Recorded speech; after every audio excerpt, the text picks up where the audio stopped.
এখন আর Bangladesh cricket board এটা নাই, এটা হয়ে গেছে হচ্ছে বাপের দোয়া ক্রিকেট বোর্ডে পরিণত হয়েছে। আমাদের জাতীয় মানবাধিকার কমিশনের এই বিলটা নিষ্পত্তি হওয়া জরুরি, না হয় বিসিবির মতো আমরা আবার বাপের দোয়া কমিশন দেখতে পাবো। দুইয়ের ঘতে সংজ্ঞার মধ্যে আমরা যদি দেখি, বিশৃঙ্খল পরিস্থিতির অপরাধমূলক অপব্যবহার, এটার ব্যাখ্যাটা দেওয়া হয়েছে রাজনৈতিক প্রতিরোধের পরিবর্তে সংকীর্ণ ও ব্যক্তিগত স্বার্থে সংঘটিত যে হত্যাকাণ্ডগুলো হয়েছে এটাকে একভাবে দেখা হবে।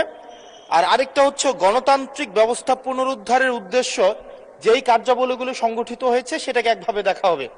মাননীয় স্পিকার, প্রবলেমের জায়গাটা যেটা সেটা হচ্ছে সংকীর্ণ ও ব্যক্তিগত স্বার্থে যে ধরনের সংগঠিত হত্যাকাণ্ড হয়েছে সেটাকে কে ডিফাইন করবে, সেটাকে কিন্তু ডিফাইন করবে এই আইন অনুযায়ী জাতীয় মানবাধিকার কমিশন।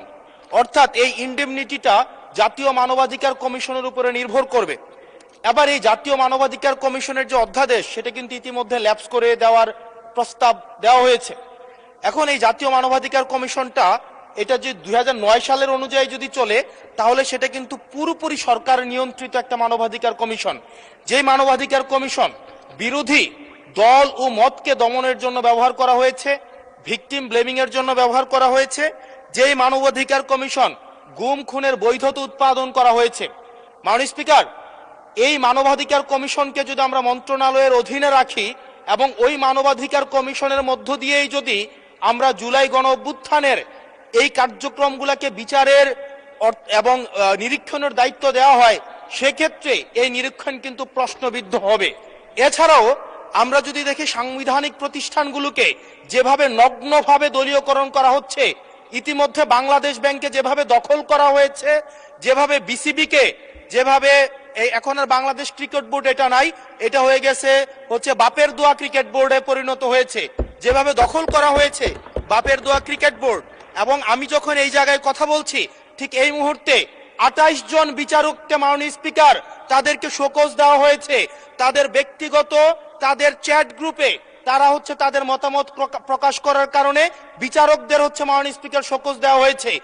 এই বাস্তবতায় আমরা এই গণ অভ্যুত্থান পরবর্তী সময়ে যদি জাতীয় মানবাধিকার কমিশনকে একটা মন্ত্রণালয়ের অধীনে রাখি, স্বরাষ্ট্র মন্ত্রণালয়ের অধীনে রাখি, তাদের মাধ্যমে আমরা নিরপেক্ষ কোনো ধরনের অনুসন্ধান আমরা কতটা পাবো সেটা নিয়ে কিন্তু আমরা সন্দিহান। সেই জায়গা থেকে এই বিলটিকে যদি আমরা বাস্তবায়ন করতে চাই, এটাকে যদি আমরা ফাংশনাল করতে চাই, শুধুমাত্র অর্নামেন্টাল না, যদি আমরা ফাংশনাল করতে চাই তাহলে জাতীয় মানবাধিকার কমিশনকে অবশ্যই সেটাকে অটোনমাস করতে হবে।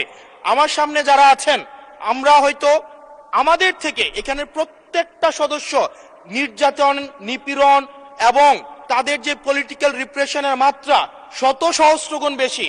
আমরা তাদের কাছে প্রত্যাশা করেছিলাম এই জাতীয় মানবাধিকার কমিশনকে তারা একটা স্বতন্ত্র বডিতে নিয়ে যাবে, অথচ আমরা দেখলাম যারা সবচেয়ে বেশি নির্যাতিত হয়েছে, নিপীড়িত হয়েছে, তারাই এটাকে একটা মন্ত্রণালয়ের অধীনে রাখতে চাচ্ছে। এই অজুহাতে যে জাতীয় মানবাধিকার কমিশন যদি অটোনমাস হয়ে যায় তাহলে সেটাকে হচ্ছে এটার জবাবদিহিতা কিভাবে নিশ্চিত হবে।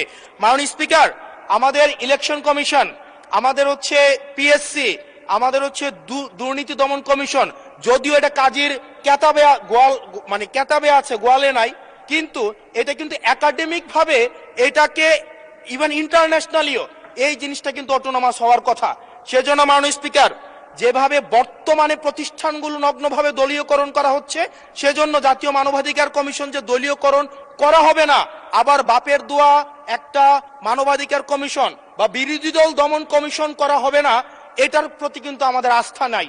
সেই জায়গাটা থেকে আমরা আপনার মাধ্যমে আমরা এই আমাদের মাননীয় স্বরাষ্ট্রমন্ত্রী সহ আমাদের এইচপিএম এর কাছে অনুরোধ থাকবে, এই বিলটা পাশ করার আগে যেন জাতীয় মানবাধিকার কমিশনের আমরা এটা যেন ইভেন উনার দলেরও একজন মাননীয় সংসদ এই বিষয়ে বক্তব্য দিয়েছেন এবং উনি পয়েন্ট বাই পয়েন্ট এই বিষয়গুলোকে ব্যাখ্যা করেছেন। যদি জাতীয় মানবাধিকার কমিশন দলীয়করণ করা হয়, দিন শেষে গুম খুন থেকে শুরু করে আমাদের এই জুলাই ইনডেমনিটি, এটা দিন শেষে হচ্ছে যে পেপারেই থেকে যাবে, এটা দিন শেষে কোনো বাস্তবায়ন হবে না। সেই জন্য মাননীয় স্পিকার, এই বিলটা পাশ হওয়ার আগে আমাদের জাতীয় মানবাধিকার কমিশনের এই বিলটা হচ্ছে সুরাহা হওয়া, নিষ্পত্তি হওয়া জরুরি। না হয় বিসিবির মতো আমরা আবার বাপের দোয়া কমিশন দেখতে পাবো, আমরা হচ্ছে বাংলাদেশ ব্যাংকের মতো আবার দলীয়করণ দেখতে পাবো, আমরা বিশ্ববিদ্যালয়গুলোকে যেভাবে এক ধরনের দলীয়করণ করা হয়েছে আমরা সেটি দেখতে পাবো।